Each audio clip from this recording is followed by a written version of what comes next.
Well, you said so. Like, let's look at somebody like, and I don't know the numbers, but let's look at like paranormal activity. Mm-hmm. Like, take using a version of what you said earlier. Let's say that somebody invested 13, 15 grand, and they returned millions, right?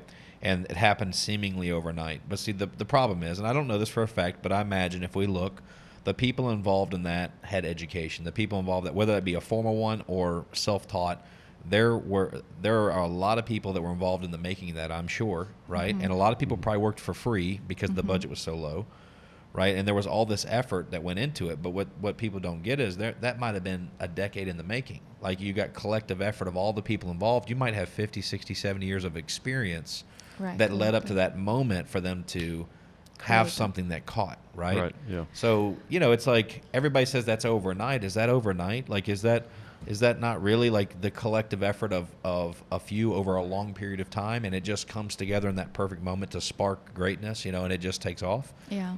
So it's like, for me, I don't know that I've ever seen anything overnight because everybody's got a story. Now, there is those odd numbers. I was in a class one time and the teacher said, choose a number from 1 to 100, and then everybody stand up, and then from 50 to 60, and everybody sit down, those people, and then from 5 to 10, and then at the end there was one person standing and said, congratulations, you're Warren Buffett. So the odds of numbers, you could be at the right time, Right. the right place, or the right people, and do the right thing. That's a very odd number. Accept that. Yeah. That may not be you. So what you have to do is put in the work. Yeah, Yeah. but what I'll tell you is if you did not play the game, if you weren't one of the 100 people in there, Yeah. you had no chance of winning. Exactly. That's true. Yeah. Right? Exactly. So if you're outside the classroom peeking through the door, Mm-hmm. you can never expect to win. You can never Exactly. expect to be Warren Buffett, right? So, like, you've got to participate. Mm-hmm. And also, you talk about the paranormal activity team or whatever. I think with anything, sometimes you have to get out of the way, because I think one of the keys to being truly successful is creating a team. You bring other good creators to the table. You want a group of Teamwork.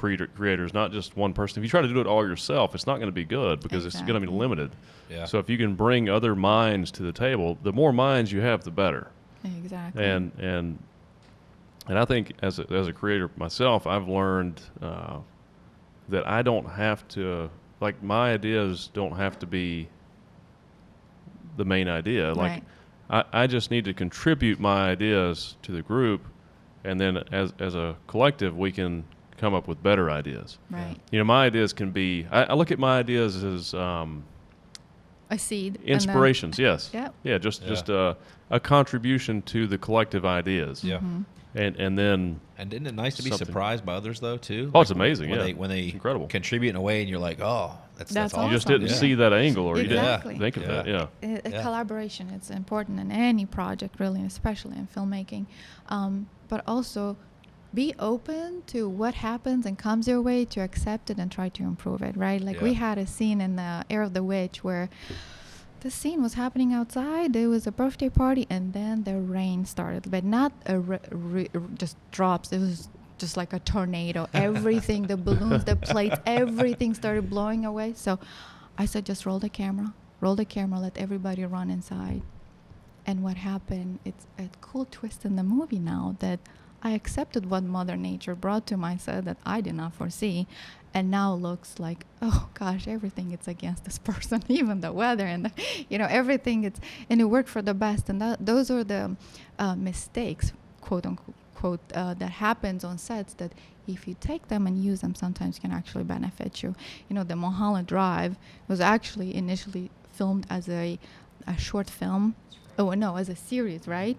And then he didn't have the money, and he had to do a feature film. He had to cut it short. And everybody's like, oh, my God, what did he mean to do with Mulholland Drive? It's so twisted. And no, he just didn't have the money to complete the idea.